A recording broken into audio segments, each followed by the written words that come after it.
સરકારી યોજનાઓની માહિતી મેળવવા સબસ્ક્રાઇબ કરો અમારી ચેનલ સંજુ માહિતીને। નમસ્કાર ખેડૂત મિત્રો, આ વિડીયોની અંદર આપણે ગોડાઉન યોજના વિશે એટલે કે મુખ્યમંત્રી પાક સંગ્રહ ગોડાઉન યોજના વિશે થોડીક અગત્યની વાત કરીશું। મિત્રો, અત્યારે માર્ચ મહિનાની શરૂઆત થઈ ગઈ છે અને માર્ચ મહિનો એ મિત્રો નાણાકીય વર્ષનો અંતિમ મહિનો ગણાય છે।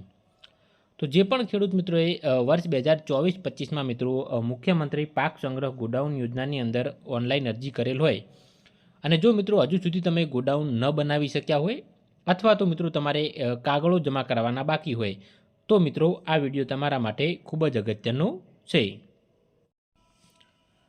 સૌપ્રથમ મિત્રો તમારે ગોડાઉન બનાવવાની કામગીરી 10 દિવસની અંદર પૂર્ણ કરવાની રહેશે અને ત્યારબાદ મિત્રો તમારે ઝડપથી જે કાગળો છે તે બધા ગ્રામ સેવકને જમા કરાવવાના રહેશે। કયા કાગળો જમા કરાવવાના છે તે વિડીયોમાં મિત્રો આપણે આગળ જોઈએ।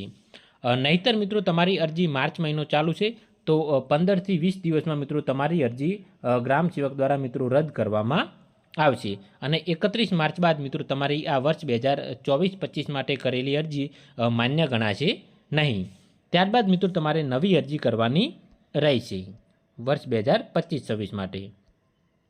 સહાયની વાત કરીએ તો મિત્રો મુખ્યમંત્રી પાક સંગ્રહ ગોડાઉન યોજનાની અંદર 330 ચોરસ ફૂટનું ગોડાઉન બનાવવા માટે ખેડૂત મિત્રોને 1 લાખની મિત્રો સહાય મળે છે। અત્યાર સુધી મિત્રો સરકાર દ્વારા 75,000 રૂપિયાની સહાય આપવામાં આવતી હતી, જેમાં મિત્રો સરકાર દ્વારા 25,000 રૂપિયાનો વધારો કરી અને હવેથી મિત્રો 1 લાખની સહાય મળશે। વર્ષ 2024-25થી એટલે કે ચાલુ વર્ષમાં જે પણ ખેડૂત મિત્રો મુખ્યમંત્રી પાક સંગ્રહ ગોડાઉન યોજનાનો લાભ લે છે તે તમામ ખેડૂત મિત્રોને 1 લાખની સહાય મળશે।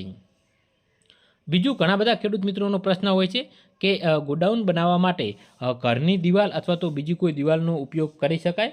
તો હા, મુખ્યમંત્રી પાક સંગ્રહ ગોડાઉન યોજનાની અંદર તમે ઘરની દિવાલ અથવા તો બીજી કોઈ પણ એક દિવાલનો મિત્રો ગોડાઉન બનાવવા માટે ઉપયોગ કરી શકો છો। હવે મિત્રો રજૂ કરવાના કાગળો, તો તમારે ગ્રામ સેવકને મિત્રો કયા કયા કાગળો રજૂ કરવાના રહેશે તેની વાત કરીએ। સૌપ્રથમ મિત્રો આઈ ખેડૂત પોર્ટલ પર ઓનલાઈન અરજી કરેલ અરજીની એક નકલ, આધાર કાર્ડની ઝેરોક્સ, બેંક પાસબુકની ઝેરોક્સ અથવા તો કેન્સલ ચેકની ઝેરોક્સ, જમીનના ઉતારા 8 અને 7/12, ચતુર્સીમાનો એક મિત્રો તમારે નકશો રજૂ કરવાનો રહેશે, તાલુકાના સિવિલ એન્જિનિયરનું અથવા તો તાલુકા સર્વેયરનું એક પ્રમાણપત્ર રજૂ કરવાનું રહેશે કે તમે ગોડાઉન બનાવેલું છે। 2 મિત્રો તમારે ફોટા રજૂ કરવાના રહેશે, એક કે તમે જે કામગીરી ગોડાઉનની કામગીરી પ્લિન્થ લેવલ સુધી પહોંચી અને ત્યારબાદ તમે જે ફોટા પાડેલો છે એ અને સંપૂર્ણ ગોડાઉન બનાવ્યા બાદનો પણ એક ફોટો, આમ મિત્રો તમારે 2 ફોટા રજૂ કરવાના રહેશે। હવે ગોડાઉન બનાવવાની કાર્ય પદ્ધતિની વાત કરીએ તો ઓછામાં ઓછું ગોડાઉન મિત્રો તમારે 330 ચોરસ ફૂટનું બનાવવાનું રહેશે। વધારે તમારે જરૂરિયાત હોય તો મોટું તમે બનાવી શકો છો। મધ્યછત એટલે કે મોબ મિત્રો 12 ફૂટની રાખવાની રહેશે।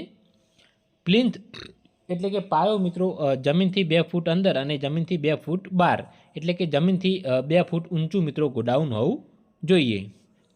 પતરાની અંદર મિત્રો તમે સિમેન્ટ, ગેલ્વેનાઇઝ અથવા તો નળિયાની છત બનાવેલી હશે તો પણ ચાલશે।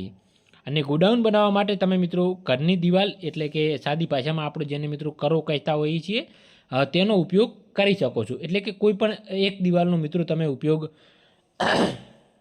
ગોડાઉન બનાવવા માટે કરી શકો છો।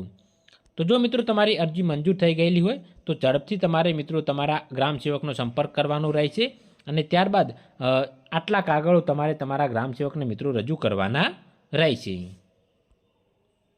સરકારી યોજનાઓની માહિતી મેળવવા સબસ્ક્રાઇબ કરો અમારી ચેનલ સંજુ માહિતીને।